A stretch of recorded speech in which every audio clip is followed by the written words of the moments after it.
A lenda dos fantasmas do voo 400 é talvez um dos casos mais estudados e amplamente divulgados sobre fantasmas, pelo menos nos Estados Unidos, seja sobre o voo 400 Em 29 de dezembro de 1972, o avião TriStar da empresa aérea Astern Airlines caiu nos pântanos da Flórida, matando 101 pessoas, que inclui todos os membros da tripulação e passageiros.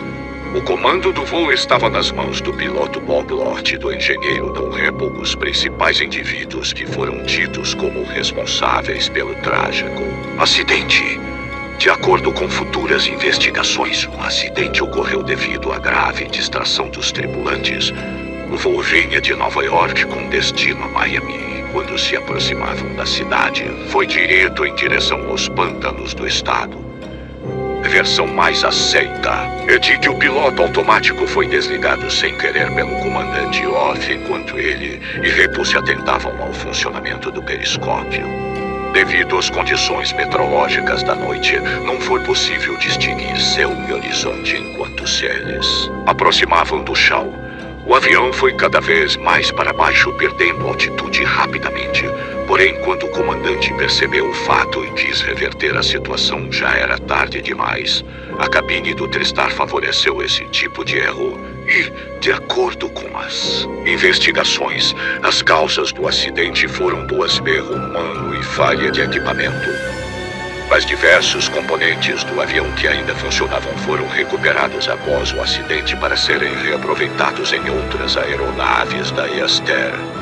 Logo depois disso, começaram a surgir boatos estranhos das mais variadas pessoas e nas aeronaves com peças do VU-401, de que tanto o comandante Bob Lott como o engenheiro de voo Don Heppel eram vistos dentro dos aviões. As aeromoças, por exemplo, falavam que as aeronaves ficavam frias de repente, como se presenças estranhas tomassem forma. Esses relatos foram fortalecidos por outros pilotos e oficiais de voo que também disseram o mesmo. O ápice foi quando o próprio vice-presidente da Astern Airlines supostamente falou com o capitão falecido Lott antes de entrar em um voo, só depois dos cumprimentos, o reconhecendo.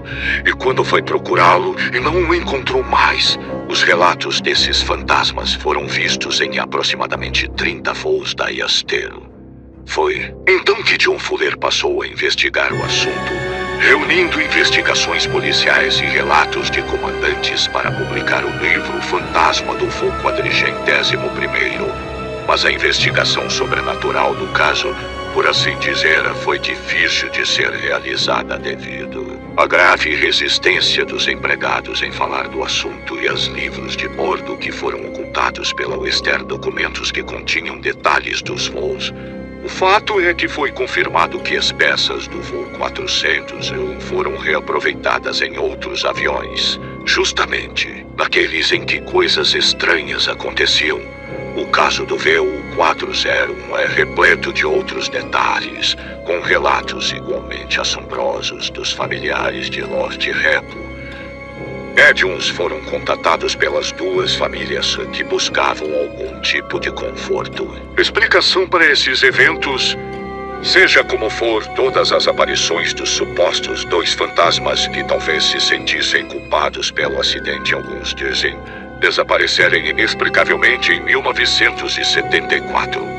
Hoje toda a história do voo 401 permanece um mistério e é bastante intrigante.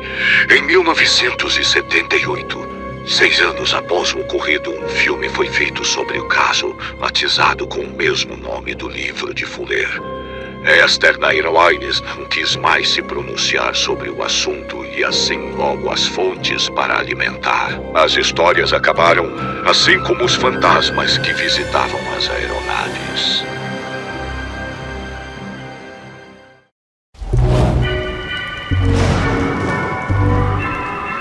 E aí, gostou dessa história? Comenta aí, deixe seu like e se inscreva no canal.